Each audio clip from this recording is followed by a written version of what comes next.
Hello बच्चों, let's see this question. Match the following. हमारे पास दो कॉलम दिए हुए हैं। कॉलम वन में हमारे पास मेथड यूज फॉर डिटेक्शंस दिए हुए हैं और कॉलम टू में एलिमेंट्स जो जिनके डिटेक्शन हुए हैं वो दिए हुए हैं। और इनके कॉम्बिनेशन के बेसिस पे हमारे पास बच्चों चार options A B C D के तौर पे गिवन है। तो चलिए इस क्वेश्चन को सॉल्व करते हैं और सबसे पहले तो हम ये देखते हैं कि इस क्वेश्चन को सॉल्व करने के लिए हमारे पास कौन से की कॉन्सेप्ट की जानकारी होनी चाहिए। तो देखो ये जो सवाल हमारे पास है ना, बेसिकली ये एस्टिमेशन का सवाल है। Estimation of elements, estimation of elements in organic compound.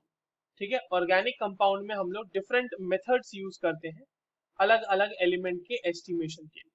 अब हमारे पास यहाँ पर जो मेथड्स दिए हुए हैं उनको एक एक करके हम लोग चलिए एनालाइज कर लेते हैं। सबसे पहले हमारे पास है लिबिग्स मेथड। तो लिबिग्स मेथड की अगर बात की जाए बच्चों, जो हमारा फर्स्ट है वो है लिबिग्स मेथड। ठीक है, लिबिग्स मेथड। लिबिग्स मेथड जो होता है ये कार्बन और हाइड्रोजन के एस्टिमेशन के लिए यूज किया जाता है। Estimation of carbon and hydrogen. अब होता है इसमें क्या है बच्चों, जैसे आपके पास लेट्स से कि कोई एक हाइड्रोकार्बन है, लेट्स से यहाँ पे कार्बन है CX और HY।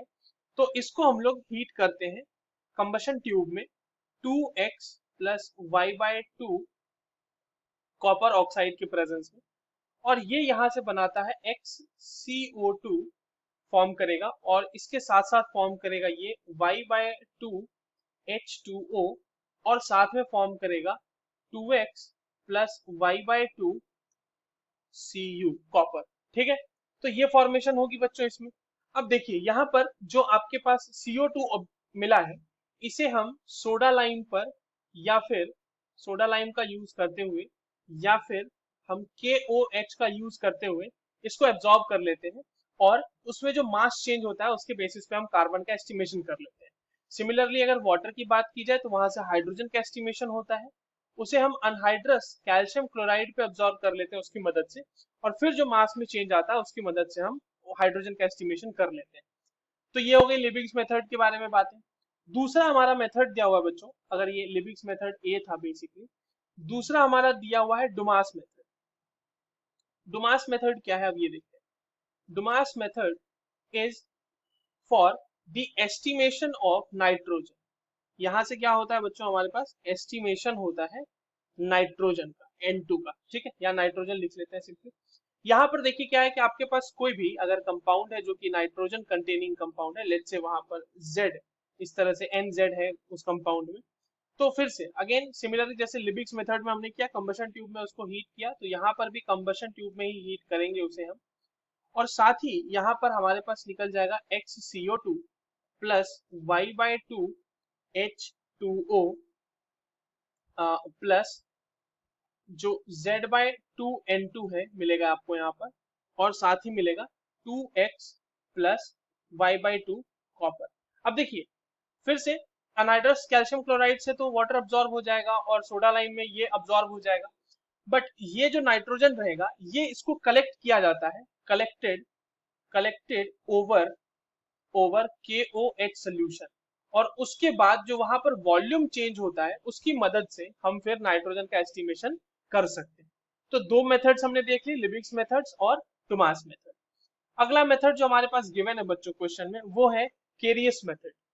Now carious method is carious method, this is used for the estimation of halogen. किसी भी कंपाउंड में हेलोजन जो होगा उसके एस्टिमेशन के लिए इसे हम यूज करेंगे।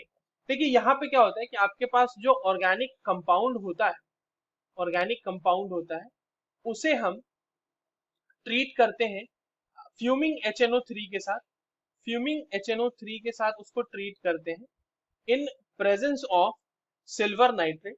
ठीक है, AgNO3 भी वहां पे रहता है, और इसके ट्रीटमेंट के बाद बच्चों हमें जो सिल्वर है ना, ये आपके पास ऑर्गेनिक कंपाउंड में जो हेलोजन होगा उसके साथ कंबाइन करके ये आपको प्रेसिपिटेट दे देगा, और फिर इसको एनालिसिस करके हम मास का एस्टिमेशन करते हैं, और साथ ही आपको कार्बन डाइऑक्साइड भी मिलेगा और वाटर भी मिलेगा, वो तो ठीक है।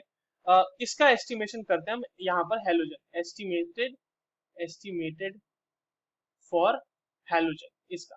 ठीक है, तो केरियस मेथड भी हम लोगों ने देख लिया। एक और लास्ट मेथड जो हमारे पास क्वेश्चन में दिया हुआ है, दैट इज जिडाल्स मेथड। ठीक है, अब देखिए, अच्छा एक चीज और यहाँ पर देखिएगा कि आपके पास जो केरियस मेथड है उसमें हम लोग हेलोजन के साथ साथ कई बार उसमें हम लोग सल्फर का एस्टिमेशन भी करते हैं। अगर सल्फर कंटेनिंग आपके पास ऑर्गेनिक कंपाउंड है, मैं यहीं पर लिख देता हूँ, ऑर्गेनिक कंपाउंड है अगर हमारे पास, तो उसे हम वापस से HNO3 के साथ तो ट्रीट कराएंगे ही। तो यहाँ पर से देखिए क्या बन जाता है बच्चों, ये HNO3 अगर सल्फर कंटेनिंग ऑर्गेनिक कंपाउंड है तो HNO3 के केस में वो कन्वर्ट हो जाता है सल्फर H2SO4 में। और जो H2SO4 बना वहां पर हम उससे फिर रिएक्शन कराते हैं बेरियम क्लोराइड का, और यहाँ से मिलता है हमें बेरियम सल्फेट, और इसका हो जाता है प्रेसिपिटेशन।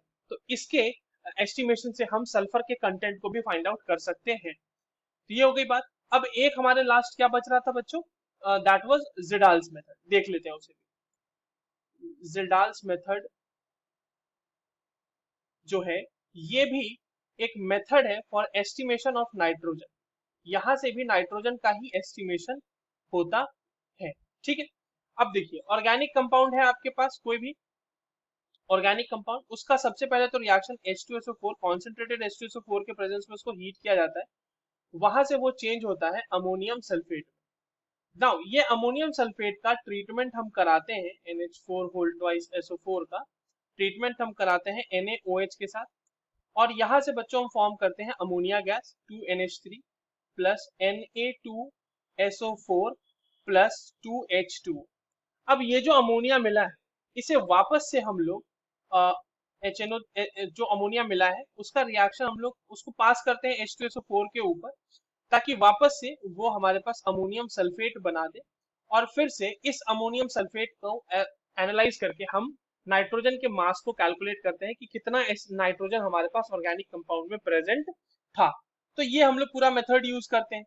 ठीक है, तो अब चलिए हम लोग अपने ऑप्शंस की तरफ चलते हैं। सबसे पहले तो हमें कहा गया है लिबिग्स मेथड। तो लिबिग्स मेथड हम लोगों ने देखा किसके किसके एस्टिमेशन के लिए यूज होता है, कार्बन तो जो P में दिया हुआ है, और हाइड्रोजन जो कि S में दिया हुआ है। फिर दूसरा डुमास मेथड था। डुमास मेथड को हम किसके लिए यूज कर रहे थे बच्चों, Dumas method was used for estimation of nitrogen, तो वो Q के लिए हो जाएगा, Q में नाइट्रोजन दिया हुआ है। सी केरियस मेथड में हमने देखा हम लोगों ने हैलोजन और सल्फर दोनों का एस्टिमेशन किया, तो सी के लिए क्या हो जाएगा हमारे पास, R और T, R और T दोनों हो जाएंगे। और जब Q की बात सॉरी D की बात आती है जो कि जिल्डाल्स मेथड है, तो जिल्डाल्स मेथड किसके लिए यूज किया गया था, सिर्फ और सिर्फ नाइट्रोजन के एस्टिमेशन के लिए किया गया था। तो ये हो गया हमारा कॉलम 1 और कॉलम 2 का बच्चों कॉम्बिनेशन, और ये किस ऑप्शन में दिया हुआ है हमारे पास, ये दिया हुआ है ऑप्शन ए में। So the correct answer is option A. I hope you understood this well. All the very best.